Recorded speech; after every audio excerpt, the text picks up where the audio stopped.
It's a way of the Mr. Quickie, oh yeah. According to those following the tribal war god of Abraham, God is, if nothing else, all-knowing, all-powerful, and all-good.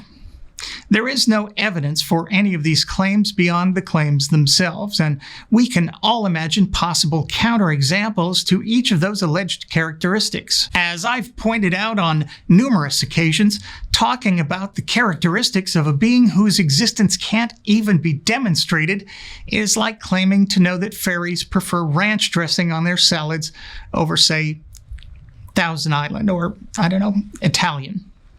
So anyone claiming to know something about God has a difficult row to hoe right from the start. But what if there were a God, and that God was pure evil?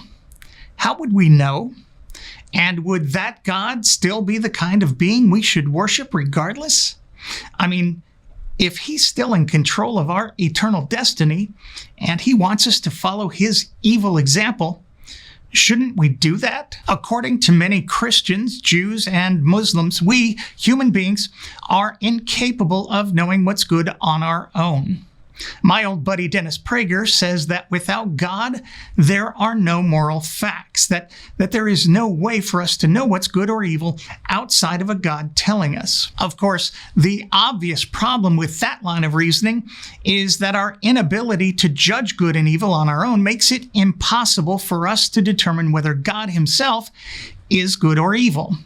If we can't determine the moral value of an act, we certainly can't determine the moral value of an actor, not without God's assistance. But if God is evil, he could simply tell us he's all good whether he is or not. He could lie, which evil people / imaginary beings are prone to do.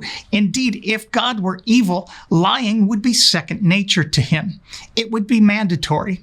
And with our inability to know what's good or evil without God's assistance, we would have no way to know one way or the other. Moreover, if good and evil are entirely dependent on God and his opinion, and that's exactly what it would be, just another opinion, then aren't God's preferences necessarily good, even if they appear evil in our eyes? Isn't that the entire point Prager is making?